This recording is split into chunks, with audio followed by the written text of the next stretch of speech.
I'd like to start us off today with a little bit of imagery. So if you could, please close your eyes and just imagine with me for a second. You are sitting in a classroom. There are many rows of desks, bright fluorescent lights. You can smell colored pencils, crayons, paint, and there are lots of people, your friends included, talking around you. And finally, you decide to join in on the banter. And in that moment, your teacher says, not everything needs your voice to. Your friends snicker and you get sent to the hallway. But something in you shrinks that day. I want you to sit with that, and I want you to remember that as we go through this talk today. Too often, Black girls are disciplined for their brilliance, punished for their power, and silenced for their strength. But what if schools became places that nurtured their wholeness instead of policing their existence? Let's sit with that and let me reiterate. What if schools became spaces that nurtured Black girls' wholeness instead of policing their existence? Hi, I'm Frankie, a therapist, social worker, and lifelong advocate for young Black girls. But before I was any of those things, I too was a little Black girl who learned very early that being confident could be mistaken for being rude, that asking questions could be labeled as disruptive. For having emotions, that could be read as defiance. And as I grew up and began working with young Black girls, I realized that this wasn't just my story. It's the story of an entire generation of Black girls who are punished for simply being themselves. This, this is my why, and my fight is to change that narrative. I want to tell a couple stories about clients that I have worked with, or people that I have worked with, clients, students, whatever the case may be. There are a couple that stick out, and one will start us off in undergrad when I was mentoring 6th through 8th grade girls in the Lansing community. We would host after school programs where we just talk about things that little Black girls need to know before they grow up, essentially. And then we'd host a longer, like Saturday session where the girls would come to MSU's campus and we'd do all the things. We're not going to get into that. But nonetheless, there was a kiddo one time, and let's call her Maya for the sake of today. She was telling us how she had gotten suspended again. And a lot of our girls, that was a similar narrative. They was getting suspended, detention, something. And we asked her, like, what happened? And she let us know, well, I was talking back. The teacher said I was disrespectful. But as we began to unpack what had happened, she wasn't being disrespectful. She was defending herself because one of her white classmates called her ghetto. So in that moment, what the school labeled as disruption was actually self-preservation. And Maya did not need punishment, she needed protection. Fast forward a few years, when I have finally established myself as a clinician, I worked with a young girl, let's call her Kayla. She was very bright, very expressive. She loved to write poetry and always challenged things. We would frequently joke that she should be a lawyer because she always challenged the status quo.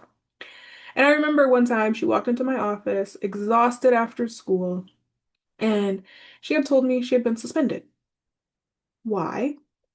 Because she was talking back. And her teacher, again, had this narrative of she has an attitude problem. This was a frequent occurrence with Kayla, okay? She was always getting detention of some sort, and it finally led up to being suspended.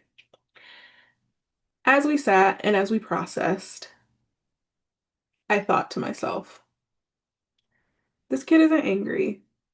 She's hurt. She had been silent so many times that when she learned to speak louder, just to be heard. But every time she spoke up in school, it cost her another detention, suspension, a mark on her record. What her school saw as defiance was actually distress. What they labeled as disrespect was really just a young black girl saying, see me, hear me, believe me. And that day, I realized that the system's built to educate our kids. We're not built to understand girls like Kayla, girls like Maya, or girls like myself. Across America, black girls are suspended at 6 times higher of a rate than their white peers. And no, it's not because they misbehave more. It's because of how their behaviors are interpreted. When a white girl cries, it's called emotional. When a black girl cries, it's dramatic. When a white girl asserts herself, she's seen as confident. But when a black girl does the same, she's aggressive. Oh, wow. This is what researchers and advocates call the criminalization of black girlhood. It's a system where our girls are seen as problems to be managed instead of people that need to be supported. And according to research, teachers often view black girls as tones and expression more harshly than white students. And then in turn, black girls describe feeling seen as threats, not students. And these aren't just numbers, these aren't just statistics, these aren't just random stories that I pulled out of my back pocket. These are girls who have internalized the message that somehow, some way, they are wrong. And it shows up everywhere. Dropout rates, in their mental health, in juvenile justice involvement, and so on and so forth. When schools label adolescent behavior, normal adolescent behavior, as defiance or deviance, they're pushing these girls out. And when they push these girls out, it's into the arms of systems that are waiting to control them. And that right there is the school to prison pipeline. And black girls are one of its most overlooked casualties. Now, let's be clear. I'm not talking about policy. I'm talking about perception. Black girls face what is called adultification bias, and that's the idea that they are older, less innocent, and less in need of protection. That means when a 12-year-old girl rolls, 12-year-old black girl, let's be specific here, rolls her eyes or sighs in frustration, adults often see her as disrespectful, not as a kiddo having a hard day. Oh, God forbid. Black girls have feelings, okay? They don't see the anxiety. They don't see the fear. They don't see the trauma. And this is where my mental health background comes in. Many of the behaviors that black girls are being punished for are trauma responses. When she shuts down, freeze. When she gets loud, fight. When she skips class, flight. But instead of responding with empathy, schools too often respond with suspensions, detention, or any other kind of punishment that a school is capable of. But what would it look like if instead of questioning what's wrong with her, let's give her a punishment, we ask, what happened to her? What does she need? Again, not what's wrong with her, what happened to her? Imagine if every teacher, counselor, and administrator understood that behavior is communication and that sometimes the loudest kids are the ones who have been unheard the longest. So, for a long time, I thought my role as a clinician and my role as a social worker was to help girls cope with the system, to give them tools to survive it. But I am realizing that survival isn't liberation. Simply surviving does not feel good, and we need spaces to thrive in.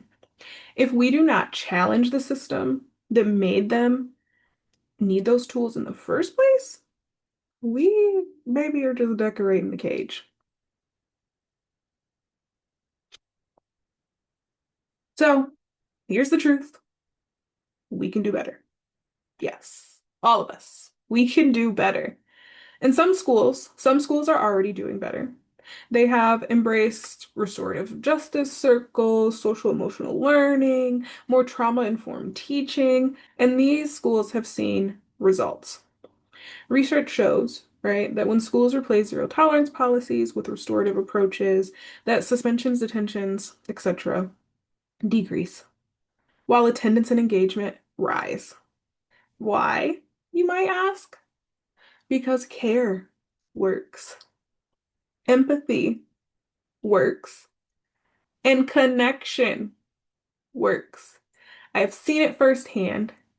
These are some of the things that I hold near and dear to my heart, and I think are things that set me aside from other people in this world. I'm not saying that there are not other great people, and this is not to toot my own horn, but I have seen how care, empathy, and connection makes a difference. When adults, let alone teachers, learn to pause before reacting, to ask questions before assuming, the dynamic changes completely.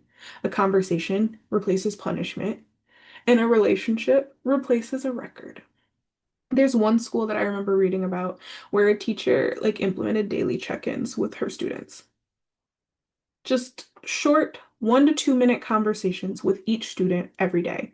And within months, the discipline referrals dropped by 40%. And that right there is the power of simply being seen. So this is what I mean by shifting from control to care. It's not about ignoring behavior. It's about understanding it. It's about creating classrooms where healing is possible, not punishable. So imagine walking into a classroom where a teacher greets each student by name, where cultural expression isn't policed, it's celebrated, where discipline means restoration, not removal. And imagine a 12-year-old Black girl who gets to grow up never questioning whether her voice is too loud, too much, or too soon. So what do we do now, y'all? We start by naming the problem and refusing to normalize it. We push our schools, our policymakers, and our systems to reimagine how they define discipline. We advocate for restorative practices, culturally responsive training, and mental health support in every school and in every community. We encourage teachers to see our girls not through the lens of fear, but through the lens of possibility. And we, yes, we can do something. Maybe you can mentor a Black girl in your community, or you can speak up when you see bias, or you can change or push for change in your school district. Because, it's not about schools or only about schools.